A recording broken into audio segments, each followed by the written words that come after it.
আসসালামু আলাইকুম প্রিয় শিক্ষার্থী। আমরা এখন এসি ফান্ডামেন্টালের আরও একটি অঙ্ক দেখব। প্রশ্নে বলা আছে find the effective value of the voltage waveform in figure. অর্থাৎ এই ফিগার হতে ইফেক্টিভ ভ্যালু, আমরা জানি ইফেক্টিভ ভ্যালু এবং আরএমএস ভ্যালু আসলে একই মান। তো প্রশ্নে বলা আছে যে এই ওয়েভফর্ম হতে আরএমএস ভোল্টেজ অথবা ইফেক্টিভ ভোল্টেজের মান বের করতে হবে। তো আমরা যদি সমাধান করতে চাই,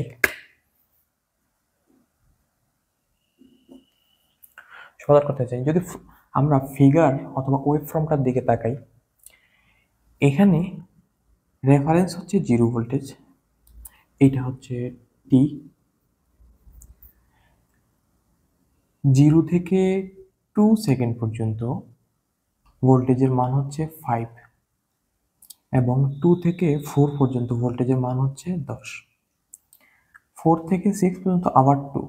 তাহলে আমরা বলতে পারি এই অঙ্কের ক্ষেত্রে টি ইকুয়াল টু 4 সেকেন্ড। অর্থাৎ এই 0 থেকে 4 পর্যন্ত আমাদের ওয়েভটার দিকে যদি আমরা দেখি, 5 থেকে শুরু হয়ে 10 আসছে, 10 থেকে আবার 5, অর্থাৎ এই বিন্দু থেকে এই বিন্দু পর্যন্ত একটা পূর্ণ সাইকেল সম্পন্ন করছে। তো আমরা তাহলে একটু সহজ করে লিখতে পারি এরকম, যেহেতু একটা ভোল্টেজের equation, B of T equal to লিখতে পারি 5 ভোল্ট আছে কখন, যেখানে 0 টু 2 সেকেন্ড পর্যন্ত। আবার যদি 10 এর কথা বলি, সেটা হচ্ছে 2t4। অর্থাৎ 5 ভোল্ট আছে 0 থেকে 2 সেকেন্ড পর্যন্ত এবং 10 ভোল্ট আছে 2 থেকে 4 সেকেন্ড পর্যন্ত। এটা আমরা এখান থেকে লিখতে পারি। তো ইফেক্টিভ ভ্যালু এবং আরএমএস ভ্যালুর মান আসলে একই মান আমরা জানি। তো আমরা লিখতে পারি B of effective equal to একইভাবে root means square 1/t integration 0 থেকে টি পর্যন্ত বি স্কোয়ার সময় সাপেক্ষে ডিফারেন্সিয়েশন করব। এখন যদি আমরা মানগুলো বসাই দিই, 1 বাই আমাদের টি এর মান এখানে আসে 4। যদি আমরা ইন্টিগ্রেশন করি, দেখা যাচ্ছে এখানে দুইটা পার্ট আছে আলাদা, ভোল্টেজের দুইটা আলাদা ভ্যালু আছে। তো প্রথমে যেটা বলতে পারি সেটা হচ্ছে 0 থেকে 2 পর্যন্ত ভোল্টেজের মান 5, ডিটির সাপেক্ষে ডিফারেন্সিয়েশন করব, প্লাস আরেকটা ভ্যালু আছে যেটার মান হচ্ছে 2 থেকে 4 পর্যন্ত লিমিট, এবং যার ভোল্টেজের মান হচ্ছে 10। এখানে ভোল্টেজের মান হচ্ছে 5 স্কোয়ার আছে ডিটি। অর্থাৎ এই দুইটা ভোল্টেজের মান আছে দুইটা সেপারেট অংশে, এবং এইটা একটা পূর্ণ ওয়েভ। যদি এই পূর্ণ ওয়েভটা আসলে আরো বেশি একটা, মানে অন্য কোনো একটা মানও থাকতো এই ওয়েভের মধ্যে, অর্থাৎ একই অবস্থানে ফিরে আসতে, এখানে 5-এর প্রথম অবস্থা, এখানে 5-এর প্রথম অবস্থা, অর্থাৎ শুরু হয়েছে 10 থেকে 5-এ আসছে, আবার এখানে 10 থেকে 5-এ আসছে। অর্থাৎ এখানে যেহেতু 0 থেকে 4 এর মধ্যে যেহেতু একটা পূর্ণ সাইকেল হয়েছে, অর্থাৎ এই পূর্ণ সাইকেলের টোটাল ক্যালকুলেশনটা আমরা করলাম, যেখানে 5 এবং 10 ভোল্ট আছে। এখন যদি আমরা এখানে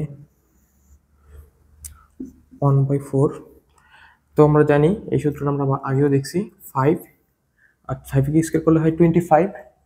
তো 25 ডিটি, অর্থাৎ এটার মান আসে 25t। লিমিট হচ্ছে 0 থেকে 2 পর্যন্ত। যদি আমরা সেকেন্ড ব্র্যাকেট দিই, প্লাস এখানে আসবে 100t, যার লিমিট হবে 2 থেকে 4 পর্যন্ত। এটা আমরা ব্র্যাকেটে আটকে দিলাম, যেহেতু পুরোটা মানকে 1/4 দ্বারা গুণ হবে। এখন যদি এখানে লিখি 1/4 25t, এই টি এর মান একবার 2 বসবে, বিয়োগ একবার 0 বসবে, তাহলে 25 গুণন 2 বিয়োগ 25 গুণন 0, এরকম হলো মানগুলো মূলত। প্লাস এখন 100-র পরে যে 4 আছে, টি আছে, এই টি এর মান বসবে একবার 4 বিয়োগ একবার 0। তাহলে এরকমভাবে বলা যায় যে 100 গুণ 4 বিয়োগ 100 গুণ 2। তো যে মানগুলো আসে সেটা হচ্ছে এখানে যদি লিখি একবারে 1/4, এখানে মূলত 50 আসে, এটা 0 চলে আসে। 50 প্লাস এখানে আছে 400 বিয়োগ 200 অর্থাৎ 200, এটুকু লেখা যায়। এটাকে যদি আমরা একবারে করি যেটা আসে 1/4 গুণন 250, 20 প্লাস 250। এই জন্য এটা ক্যালকুলেটর সমাধান করতে চাই।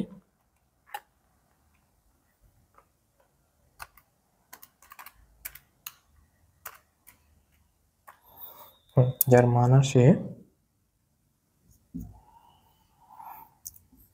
7.90 ভোল্ট। আশা করি বুঝতে পারছেন, খুবই সিম্পল একটা অঙ্ক। 0 থেকে 4 পর্যন্ত একটা সাইকেল, এই পুরো সাইকেলের মধ্যে যে ভোল্টেজগুলোর মান আছে বা ভোল্টেজগুলো যে চেঞ্জ আছে ওই চেঞ্জ করে আমরা ইন্টিগ্রেশন করব। লিমিট বসিয়ে মান যা আসবে সেটাই হচ্ছে এই প্রশ্নের জন্য আরএমএস ভোল্টেজ, অথবা বলতে পারি ইফেক্টিভ ভোল্টেজ, একই মান। ধন্যবাদ সবাইকে, আসসালামু আলাইকুম।